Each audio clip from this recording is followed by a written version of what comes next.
বাংলাদেশ ভারতের যে বর্ডারটা অরক্ষিত, ওখানে কোনো বিডিআর নাই। বিডিআর কে নামিয়েছে ঢাকায় এবং বিভিন্ন স্থানে যেখানে আন্দোলন করছে ছাত্র জনতা।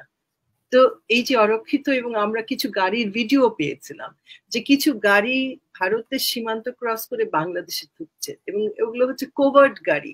এটার ভেতরে কি আছে না আছে কেউ কিন্তু বলতে পারে না। এই সরকার নিয়ে আমাদের বুঝতে হবে যে এই সরকারটা কে। এটা খুব গুরুত্বপূর্ণ। এই সরকার কিন্তু এদেশের সরকার নয়। এদেশের এই সরকারকে কেউ মনোনীত করে এখানে দেশ পরিচালনার জন্য ক্ষমতায় রেখে দিয়েছে, যার জন্য এই সরকারকে দখলদার ছাড়া আর কিছু বলা যায় না। কারণ এই সরকার এদেশের জনগণ, এদেশের জাতীয় স্বার্থ বিরোধী প্রত্যেকটা কাজে লিপ্ত। যেভাবে হত্যা করা হলো বাচ্চা বাচ্চা ছেলেগুলোকে, এদের বয়স হচ্ছে ধরেন এখন তো বলতে হবে 8 থেকে 30-এর মধ্যে, এরকম তো অগণিত মানুষ হত্যা করেছে। কেউ কেউ বলছে 7 থেকে 10,000 লোক অলরেডি। এর আগে আমরা শুনেছি ভারতীয় একটা পত্রিকা বেরিয়েছিল, পুরো এশিয়া বলে একটা পত্রিকা, সেখানে শেখ হাসিনা নাকি তার নির্ভরযোগ্য কিছু জেনারেলকে ডেকে বলেছিল যে প্রয়োজন হলে 1 লাখ মৃত্যু হলেও আমার ক্ষমতা টিকিয়ে রাখতে হবে। আর্মি নিয়ে যেই যখন তাদের ডিপ্লয় করা হলো তখন যে আলোচনাগুলো হচ্ছিল তার মধ্যে একটা বড় আলোচনা ছিল যে আর্মিকে ম্যাজিস্ট্রেসি পাওয়ার দেয়া হয় নাই, এবং তাদের যে পাবলিক যেটা প্রচার মাধ্যম সেখান থেকে বলা হয়েছে যে পাবলিক অ্যাডমিনিস্ট্রেশনের আন্ডারে তাদের ডিপ্লয় করা হয়েছে, এবং তার অর্থ হচ্ছে যে ঢাকা বাংলাদেশ মেট্রোপলিটন পুলিশের কমিশনারের আন্ডারে তাদের ডিপ্লয় করা হয়েছিল। তার অর্থ হচ্ছে তাদের সীমিত এক ধরনের অনুশাসন বা একটা সীমিত আকারে ক্ষমতা দেওয়া হয়েছে তাদেরকে, নামানোর মধ্যে তাদের নামানো হয়েছে, তারা পুলিশের আন্ডারেই ছিল। কিন্তু তারপরে আমাদের যখন আশাভঙ্গ হলো কখন জানেন, যখন দেখলাম যে আর্মি প্রধান বক্তব্য দিচ্ছে সরকারের পক্ষে, যখন দেখলাম আর্মির একজন অফিসার মুখপাত্র হিসেবে সে আর্মির পক্ষে কথা বলছে যে শান্তিপূর্ণ করতে হবে, এবং রীতিমতো ছাত্র জনতাকে এক ধরনের হুমকি দিল, সেদিন থেকে দেশের জনসাধারণের আশাভঙ্গ হলো। আর্মির উপরে যে তাদের প্রত্যাশাটা ছিল এটা সাংঘাতিক ভাবে এটা ব্যাহত হলো। সেই প্রত্যাশাটা মানুষ আর করতে পারছে না, কারণ আর্মি যে শপথটা আছে যে জাতীয় যে কোনো সংকটকালে তারা জাতীয় স্বার্থ লক্ষ্য করে বা জাতীয় স্বার্থের জন্য তারা এগিয়ে আসবে, এই যে শপথটা ছিল আজকাল গত 15 বছর ধরে এই শপথের আওতায় তাদের কোনো ভূমিকা আমরা দেখি নাই। আমি একটা ভিডিও দেখছিলাম, সেখানে দেখা যাচ্ছে গত নির্বাচনের সময় 2008 সালের নির্বাচনের কথা বলছি, যে আর্মি নামানো হয়েছিল একই ম্যাজিস্ট্রেসি ক্ষমতা ছাড়া। তো তখন হচ্ছিল কি, একটা ছেলেকে ছাত্রলীগের ছেলেরা একটা বিএনপি ছাত্র দলের ছেলেকে মারছে, 2জন না 3জন ছিল, ওরা 10-12 জন। তো তখন দেখে একটা আর্মির ভ্যান ওখান দিয়ে যাচ্ছে, দৌড়ে গিয়ে শেল্টারের জন্য আর্মি ভ্যানের সামনে গিয়ে দাঁড়ালো, কিন্তু আর্মি ভ্যান কিছুই বললো না, তাদের পাশ কাটিয়ে চলে গেল।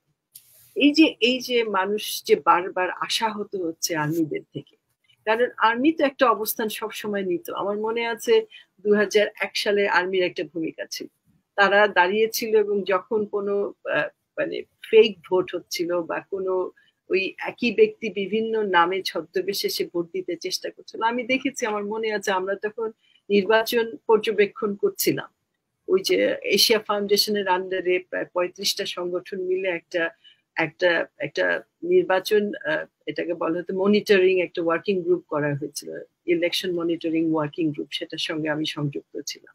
তখন যে আর্মির ভূমিকা ছিল, এবং পরবর্তীতে গত 15 বছর আর্মি কিন্তু বারবার, এখন আরেকটা ঘটনা আছে এটার সঙ্গে সংযুক্ত করতে হবে, বিডিআর এর ঘটনাটাকে আনতে হবে, আরেকটা নির্মম বিভৎস আরেকটা হত্যাকাণ্ড, হত্যাযজ্ঞ হয়েছিল বাংলাদেশে, তারপরে হেফাজতে হয়েছিল।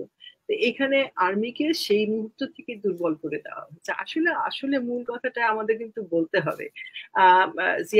জিয়া হাসান সাহেবকে আমি ধন্যবাদ দিই, খুব সুন্দর করে একটা বিশ্লেষণ করে বলেছেন। ওনার যে মতটা খুবই বাস্তবসম্মত, ওনাকে আমি ধন্যবাদ জানাই।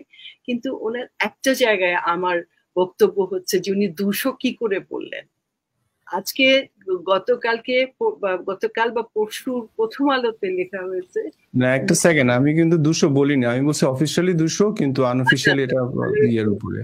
তাহলে আমি বলতেছি, আমি এটাই বলতে চাই যে যেভাবে হেলিকপ্টার থেকে র্যান্ডাম গুলি হয়েছে, একটা হেলিকপ্টার না, এবং সেই হেলিকপ্টার গুলোকে নির্দিষ্ট করা হচ্ছে, এই হেলিকপ্টার গুলো হচ্ছে জাতিসংঘের যে ট্রেনিং দেওয়া হয় সেই ট্রেনিং এর যে হেলিকপ্টার সেগুলোকে তারা ব্যবহার দুঃখিত, এবং তারা যে ওই যে ট্যাঙ্কের মতো যে পুলিশি গাড়িগুলো পিস কিপারদের জন্য ওগুলো করা রাখা হয় তাদের নিরাপত্তা দেওয়ার জন্য, সেই সেই যানবাহনগুলো তার মানে ইলিগালি অবৈধভাবে ব্যবহার করেছে জাতিসংঘের অনুমতি ছাড়া। এটা নিয়ে জাতিসংঘ, আমরা জানি যে জাতিসংঘ মুখপাত্র এবং এমনকি জাতিসংঘের সেক্রেটারি জেনারেল এটা নিয়ে বক্তব্য দিয়েছেন, তাই না? বলেছে তারা এটা করতে পারেন না এবং তদন্ত এবং এটার কারণটা জানতে চেয়েছে বাংলাদেশের সরকার, ওদের প্রতিনিধি যেখানে যারা আছে ওখানে তাদের কাছেও জানতে চেয়েছে। তো আমি বলছি যে এই যে হত্যাযোগ্য, এটাকে জেনোসাইড ছাড়া আর কি বলা যায় একটা দেশের? এবং ওই যে রিকশাওয়ালাদের কথা বললেন উনি, যে হৃদয় হাসান বলছিলেন যে দেখেন 30-40 জনের কাছে শুনেছে, আমিও শুনেছি, এবং আমি ভারতীয় মিডিয়াগুলোতে শুনেছি যে বাংলাদেশ ভারতের যে বর্ডারটা অরক্ষিত, ওখানে কোনো বিডিআর নাই, বিডিআর কে নামিয়েছে ঢাকায় এবং বিভিন্ন স্থানে যেখানে আন্দোলন করছে ছাত্র জনতা।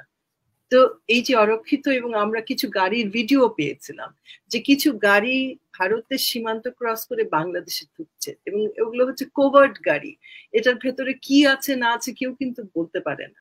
তো ধারণা করা হয়ে থাকে যে ভারতীয়, আমরা তো দেখেন বাংলাদেশে যখন 71 বা 72 সালে যখন গোপন চুক্তি, 7 দফা গোপন চুক্তি হয়েছিল, এটা নিয়ে তখনকার রাজনীতিক ব্যক্তিত্বরা, মৌলানা ভাসানী, ন্যাপ ভাসানী, তারা যে আন্দোলন করেছিল, এটার বিরুদ্ধে একটা হরতাল পর্যন্ত ডাকা হয়েছিল, কারণ এটা একটা দেশ বিরোধী গোপন চুক্তি করা হয়েছিল। তার পরবর্তী সময় গত 15 বছরে হাসিনা যে বেপরোয়া হয়ে গেছেন, শেখ হাসিনা, তিনি তো কোনো কিছুই মানেন, একটার পর একটা চুক্তি করছেন, ওনার কোন রকম অ্যাকাউন্টেবিলিটি নাই বললেই চলে, নাই তো। তারা এই দেশের মানুষকে পরোয়া করে না, কেউ যেই আন্দোলন করবে তাকে রাজাকার এবং পাকিস্তানে তারা পাঠিয়ে দিবে।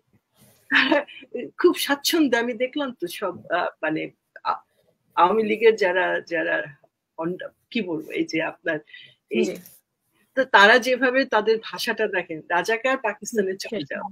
তো এই যে বিএনপি নিয়ে সমালোচনা, আমি জানি বিএনপির নেতৃত্বে সংকট হচ্ছে কেন, কারণ একজন হচ্ছে ডিস্টেন্ট লিডারশিপ দিচ্ছেন লন্ডন থেকে, হ্যাঁ, আরেকজন যিনি এখানে প্রকৃত নেতা তাকে তো একেবারেই গৃহবন্দী, শুধু না, আমাদের ধারণা, আমারও বিশ্বাস যে তাকে নানান রকমের হত্যা ষড়যন্ত্র চলছে, এবং তাকে যখন সে দীর্ঘ সময় জেলে ছিল, অনেকেই বলে থাকে যে তাকে এমন কিছু দেয়া হয়েছিল যার জন্য তিনি সুস্থ হচ্ছেন না, এবং তাকে বিদেশে চিকিৎসার কোনো অনুমতি দিচ্ছে না এই সরকার নিয়ে আমাদের বুঝতে হবে যে এই সরকারটা কে, এটা খুব গুরুত্বপূর্ণ। এই সরকার কিন্তু এদেশের সরকার নয়, এদেশের এই সরকারকে কেউ মনোনীত করে এখানে দেশ পরিচালনার জন্য ক্ষমতায় রেখে দিয়েছে, যার জন্য এই সরকারকে দখলদার ছাড়া আর কিছু বলা যায় না। কারণ এই সরকার এদেশের জনগণ, এদেশের জাতীয় স্বার্থ বিরোধী প্রত্যেকটা কাজে লিপ্ত। এই যে দেখেন, এই যে করিডোর গুলো দিচ্ছে, করিডোর এবং পোর্ট গুলো, বাংলাদেশের প্রত্যেকটা পোর্ট ভারতকে দিয়ে দিচ্ছে, এবং শেখ হাসিনা এত নির্লজ্জ ভাবে এই কথাগুলো পাবলিকের সামনে বলে, আর আমাদের যে মিডিয়া আছে, দেশপ্রেমিক জনগোষ্ঠী আছে, তারা কিন্তু কিছুই বলে না, তারা আর বিএনপিও বলে না, কারণ বিএনপি, যেটা জিয়া হাসান সাহেব বললেন যে BNP is a victim, they are a victim. কিছু হলে বিএনপির উপরে যেরকম নির্যাতন হয়, আপনি দেখেন গত 2 বছর তারা যে আন্দোলন করেছিল, প্রত্যেকটা আন্দোলনে কত কত নেতাকর্মী, এখনো তো প্রায় 60,000 বা 70,000 নেতাকর্মী জেলে বিএনপি, এবং নানান কেস এবং বিভিন্ন ভাবে তারা নির্যাতিত এবং নিপীড়িত।